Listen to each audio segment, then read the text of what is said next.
So, okay, good afternoon, everyone. And our screen is visible to everyone. Okay. So, in today, we are going to discuss about functional lipids. Okay. If you remember the very first class of lipids, what we have studied, basically the lipids are divided into three categories based on their biological function. Okay. So two categories we have already studied. Okay. So those categories were, the number one was the storage lipid, followed by the membrane lipids or the structural lipids, and then biologically active lipids. Okay. So when we have studied about the storage lipids, they are basically the lipids. Okay. They are basically the lipids are um, which are food reserve. Okay. Or the body fuel. Okay. So basically they are some of the triglycerides, fat, oils, and wax. Then we have studied about the structural lipids, that are basically the membrane lipids and the sterol.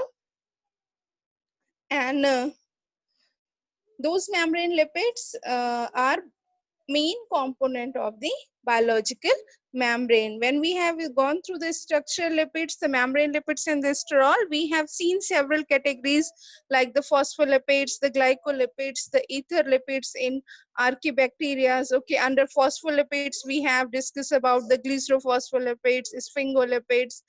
Under glycolipids, we also discuss about the galactolipids, sulfolipids. Okay, so we studied these type of lipids under the category of storage and the structured lipids. Now the third category of the lipid, okay, based on their function, are basically the biologically active lipids. Okay, they are also known as a functional lipids. Okay, so today we are going to see what are the different biologically active lipids or the functional lipids one by one. So there are some of the categories of the functional lipids. Okay, so the lipids, they can act as a hormones, they can act as a biological signal or the messengers, they can serve as a cofactor, and they are also some of the pigments. Okay, so if you see, here are some of the examples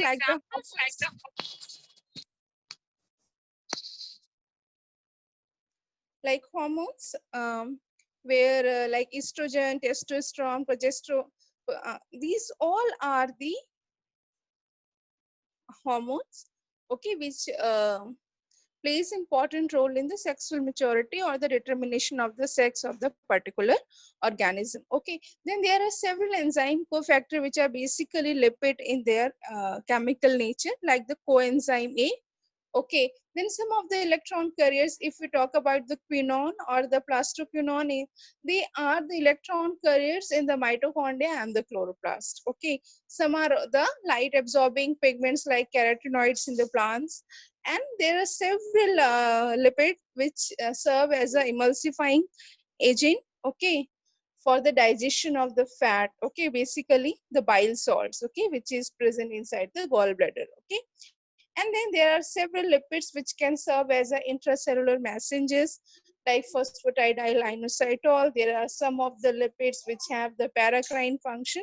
So we will see all those, we will see some of the representatives or some of the examples of functional lipid today. Okay, so first we will see the functional lipid as a signaling molecule, or the functional lipid as a cellular messenger or the functional lipid as a intracellular messengers. Okay, so the very good example of the intracellular messenger lipid is phosphatidyl inositol. Okay, so phosphatidyl inositol, it actually uh, controls some of the enzyme, okay, uh, in response to the hormonal signals. Okay, basically what happened, and here you see this is the phosphatidyl inositol, okay, which is get converted into the phosphatidyl inositol 4,5 bisphosphate, okay, by the phosphorylation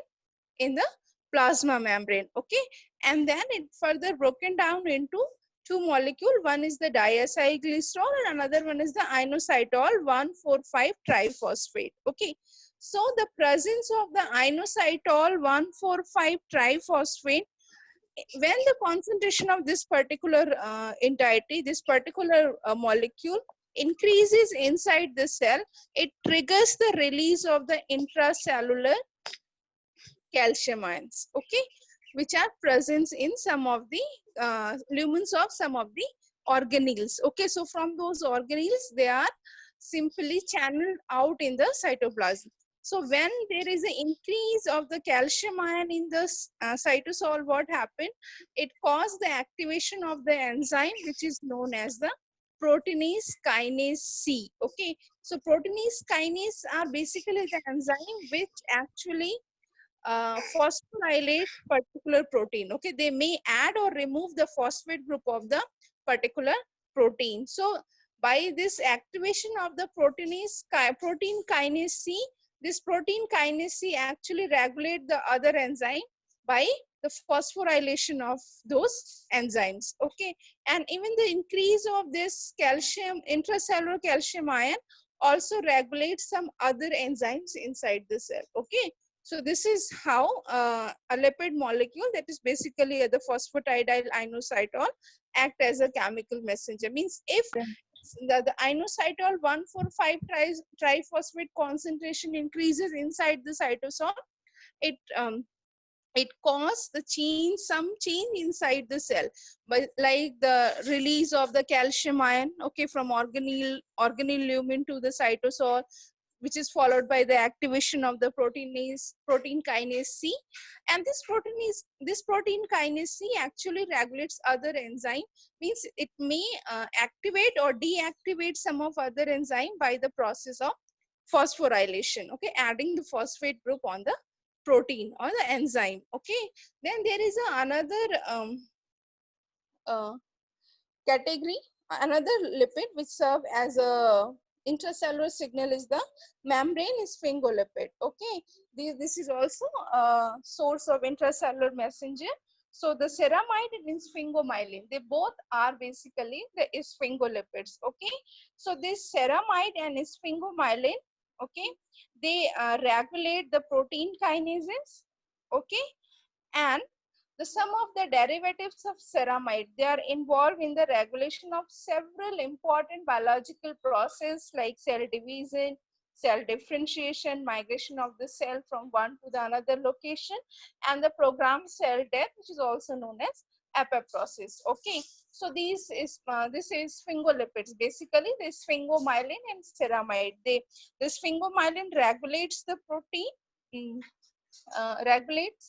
It regulates the protein kinases. Okay, sphingomyelin and ceramide and its derivative, it actually involved in the regulation of several important biological functions like cell division, cell differentiation, cell migration, and the program cell death. So here the lipid have uh, so here we have seen one of the function of biological function of the lipid. Okay, now the another one is the eicosanoids. Okay, eicosanoids are basically the paracrine hormones. Anyone can define me what does mean paracrine hormone? Anyone?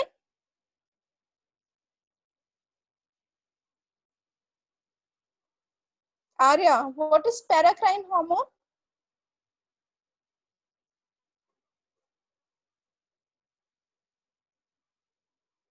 Okay, anyone else? Aryan, can you please define what is paracrine hormones?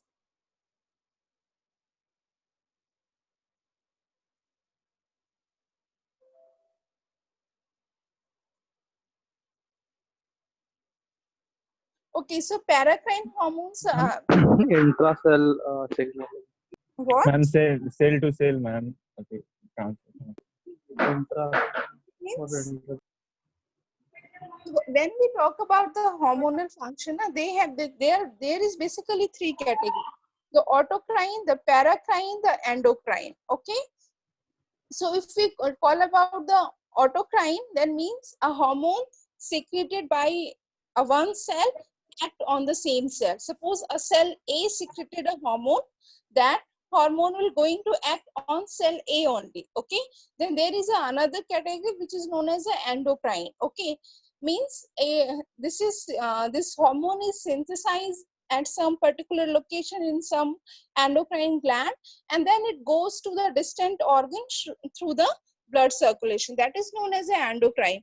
Then third category is the paracrine hormone. Paracrine hormone means it act on the nearby cells. Okay, suppose a cell A is surrounded by cell B and C. Okay, so if the cell A produce some hormone, it only act on the surrounding cell B and C. Okay, so these eicosanoids are basically the paracrine hormones, okay, that act only on the cell near the point of hormone synthesis. Okay, these eicosanoids are basically derived from the essential fatty acid arachidonic acid.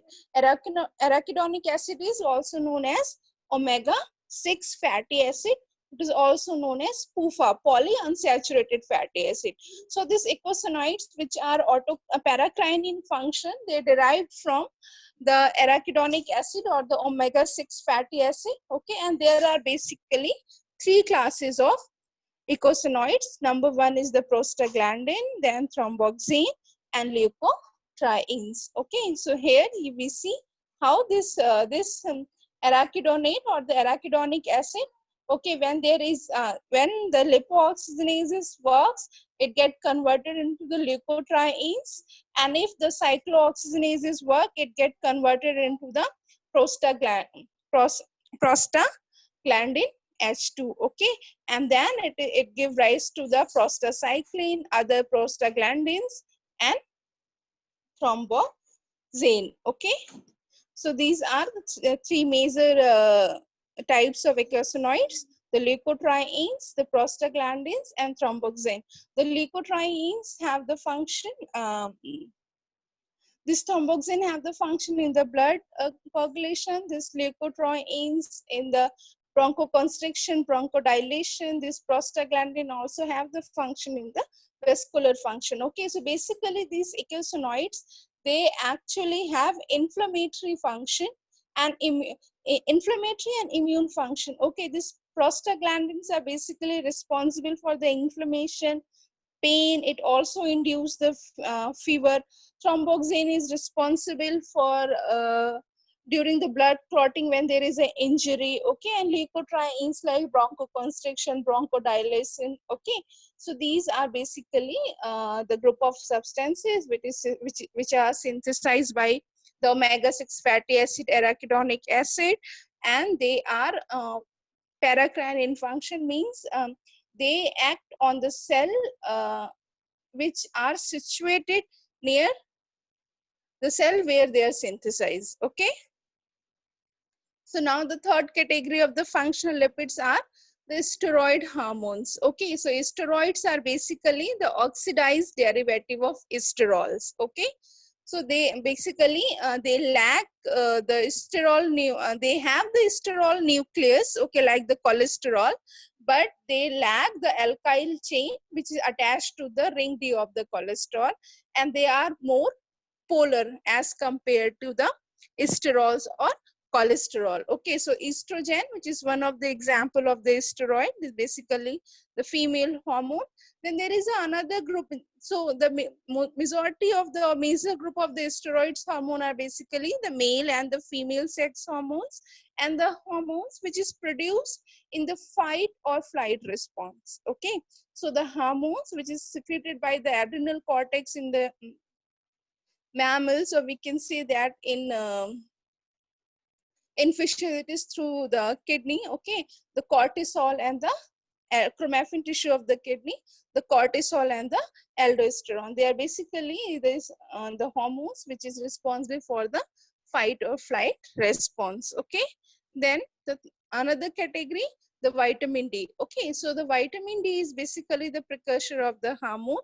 So vitamin D is basically the cholecalciferol. Okay, uh, the vitamin D as a cholecalciferol is not active actually. Okay, so in liver cell or in kidney cell, by the enzymatic reaction, it get converted into the dihydroxy cholecalciferol. Okay, and this dihydroxy cholecalciferol actually regulates the calcium uptake in the intestine and the calcium level in the kidney and bone. Okay, so this vitamin D precursor is also a biologically active lipid molecule. Okay, and these are some of the source of the vitamin D, like sunlight, egg, cheese, fish, yogurt.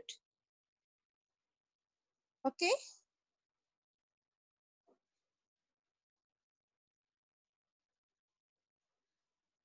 then vitamin A. Okay, vitamin A is also a hormone precursor. The vitamin A or the retinol, okay, it is a hormone.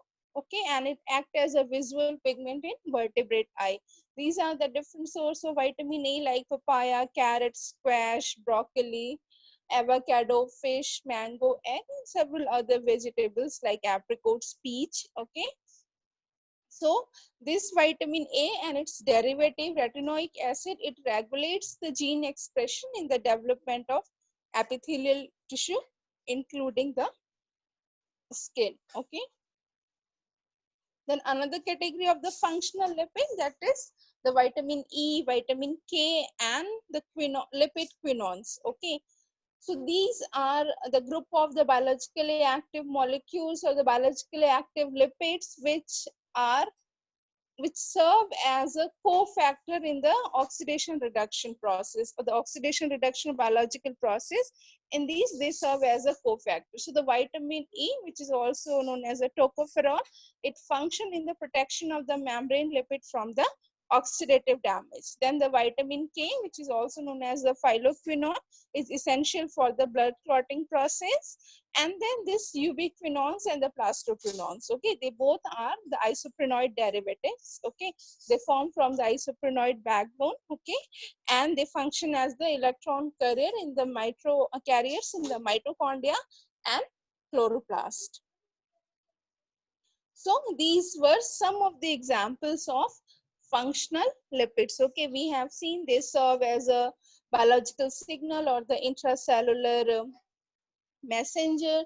Then we have seen they are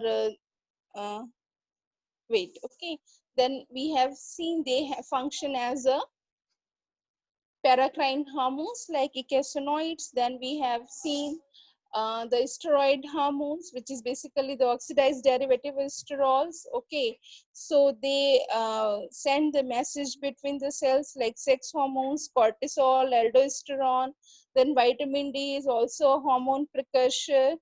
Vitamin A is a hormone precursor. Vitamin E, K, and lipid quinones are the cofactors. So these are some of the examples of the biologically active lipids or the functional lipids. Okay, now we will take the next part of this topic, that is lipid digestion and absorption. Okay, we have discussed different type of lipids based on their function: storage lipid, structure lipid, functional lipids. Now we will see how the lipid which is taken as a food is how it get digested inside the gut and how they are absorbed. Okay, so first we will see, so there are the digestion of the lipids occurs in the stomach and the intestine. Okay, so first when it goes to the stomach, the lingual lipase and the gastric lipase, okay, they actually hydrolyze the triacylglycerol, okay, in a limited number of fatty acid. Means suppose a triacylglycerol, it have 3 fatty acids, so it removes 1 or 2 fatty acid from the triacylglycerol, and the glycerol remains attached with only 1 fatty acid. Okay, so this lingual lipase or the gastric lipase removes some of the fatty acid which is attached to the triacylglycerol, and in the stomach, this entire food or which is the food which carries the lipid also, the ingested lipid, it goes into intestine in the form of acid chyme. Okay, so this acid chyme, when it goes to the intestine as an acid chyme, what it causes? It causes the release of the hormone cholecytokinin. Okay, so this when this cholecytokinin gets released, okay, it stimulates the gallbladder and the pancreas to release the bile and the digestive juice. Okay, so this bile and some of the digestive enzyme, it's help in bile juice, or the bile acid helps in the emulsification of the fat droplets. So when the fat get emulsified with the bile acid, what happened? There is an increase of the surface area. So if there is a increase in the surface area, what will happen? There will be the increased area for the activity of the digestive enzyme that will digest the fat. Okay, and there are some other mucosal cell also in the intestine which releases the secretin. Okay, and this secretin cause the pancreas this secretin cause pancreas to release the bicarbonate rich fluid to neutralize the acid chyme. Okay, means now the pH of the chyme is neutral, somewhere near 7. Okay, so this is the sum of the reaction enzyme or the enzymatic digestions of the lipid in the small intestine. In this is the food, the lipid come as a triacylglycerol, the pancreatic lipase. It digests the triacylglycerol into two fatty acid and one monoacyl glycerol. Means two fatty acid from carbon 1 and carbon 3 are removed, leaving only one fatty acid at carbon 2 attached to the glycerol. Okay, then in the intestine, the cholesterol ester, it get hydrolyzed into the cholesterol and fatty acid by the enzyme which is known as cholesterol ester hydrolase.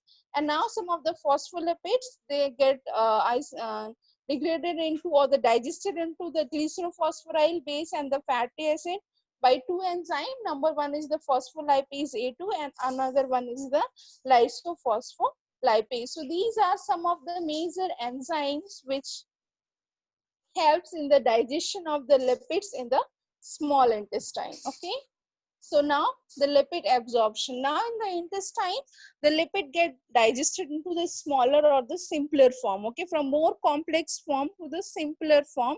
Now in the intestine only the absorption of the digested lipids takes place. Okay, so when the digestion of the lipids occur, it actually generates more polar products. Okay, smaller and polar products. Polar means the charged products. And they form the mixed micelles of free fatty acids, monoacyl glycerol, cholesterol, bile salt, okay, which get absorbed by the intestinal membrane. Okay, so this absorb fatty acids and the monoacyl glycerol, they again recombine to form the triacyl glycerol. Okay, then this triacyl glycerol, cholesterol, phospholipids, some of the protein, they all together form the lipoprotein complex, which is also known as the chylomicrons. Okay, which is transported, which these chylomicrons are basically the uh, structure which is loaded with the fat. Okay, or this is basically a structure or the complex lipoprotein complex that helps in the transportation of the digested lipids. Okay, so what happened, this chylomicron is actually get absorbed, okay, through the intestinal lining, epithelial lining, and then it goes to the lymphatic vessel, and from where it goes to the circulation. Okay, so here we can see the diagrammatic representation. What happened, the triglycerides, okay, are synthesized, then they form the chylomicrons, then these chylomicrons, actually after the digestion, what will happen, this fatty acid and monoacyl glycerides, they goes inside the endoplasmic reticulum, where from this fatty acid and monoacyl glyceride, they again become the triglycerides. Okay, and then they form the chylomicrons, which have some triglycerides, some fatty acids, some proteins, some bile salts, some cholesterol, and they form the smaller vesicles, okay, and these vesicles goes to the lymphatic vessel by the process of exocytosis. Okay, so this is basically the absorption of the lipid in the small intestine. Okay, so this was about the digestion and absorption of the lipid. Now we will take the another small topic of this, that is lipid oxidation. Okay, so before talking about the lipid oxidation, we should know about rancidity. Okay, what is the rancidity and why rancidity is a problem? Okay, so anyone can define me what is rancidity? Anyone? Okay, just tell me, don't define rancidity, just tell me.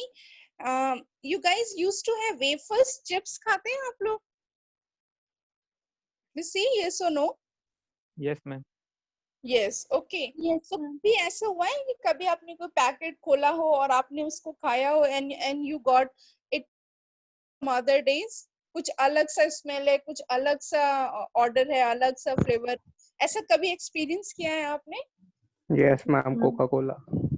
या फिर कभी आपने street food खाया है, समोसे खाए, same shop से खा रहे हैं, अच्छे लगते हैं, एक दिन आपको उसमें से कुछ अनप्लीजेंट स्मेल आ रही है, कुछ ऐसा लगा है? Yes, ma'am. कभी Yes, Yes, ma'am. ma'am.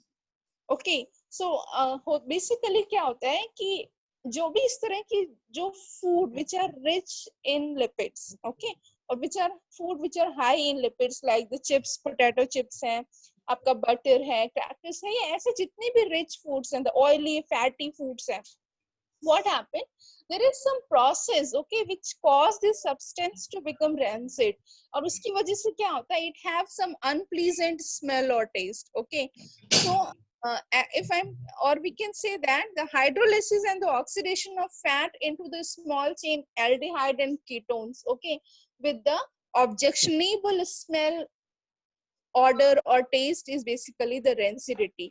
Means if there is the auto oxidation or the hydrolysis of the fat which is present in the food which is rich in fat or rich in lipid. Okay, so because of this hydrolysis or auto oxidation, this fatty acid is get converted into the short chain aldehyde or ketones. Okay, and the smell of the short chain aldehyde and ketones is unpleasant, not desirable, as well as it cause the different or undesirable taste. Okay, so the foods that are high in lipids and might become rancid, like the potato chips, the peanut butter, the crackers, and some other food which are rich in lipids. Okay, so what are the elements that actually triggers or speed up the oxidation process? So basically the light, the oxygen or air, I can say that, the trace element like zinc and iron, bacteria, water, molds, these are some of the factors that actually speed up the oxidation process of the fat,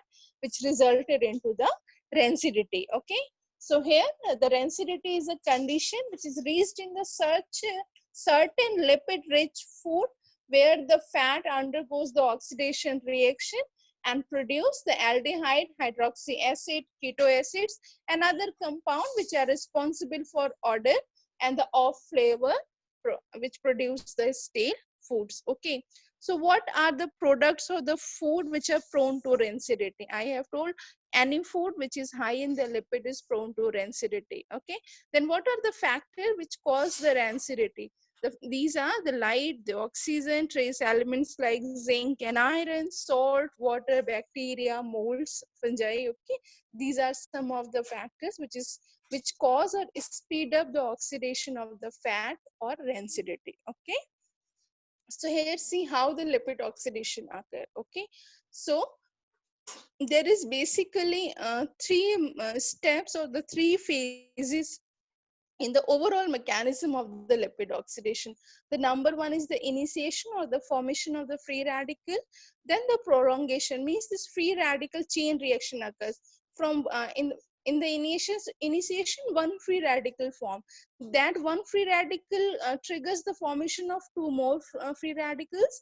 That two more free radicals triggers the formation of four more free radicals. Okay, so that is basically the chain reaction, means the production of more number of free radicals. Okay, that step is known as the propagation.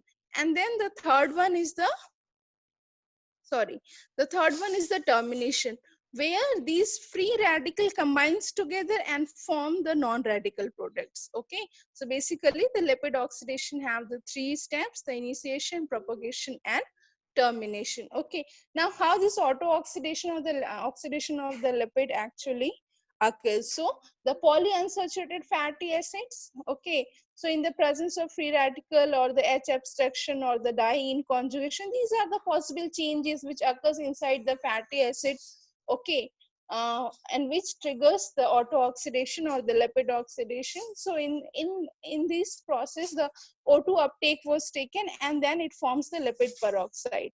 Now these lipid peroxide sometimes cause the polymerization of the lipid products, which resulted into the dark color and possibly a toxic molecule.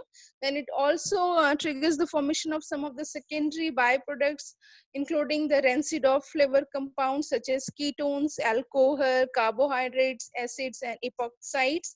And there are some of the reaction which is catalyzed in the presence of some of the enzyme, some of the metals like iron and zinc. Okay, so there is a formation of some of the insoluble proteins. Okay, so these are some of the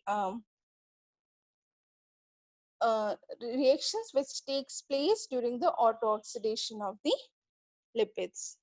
Okay, now what are the factors which affect the development of the lipid oxidation in food? I have already told in the previous slide also. The composition of the fatty acid means different type of fatty acid have different susceptibility to the rancidity or the oxidation. Then the oxygen and the free radicals, then the pro-oxidant, antioxidant, additives in the food, the processing condition of the food, how they have been irradiation, how the radiation was occurred, the cooking, grinding, cutting, mixing, packaging, and the storage time and condition also affects the lipid oxidation in the food. Okay, so this is about today's class. So any question on this?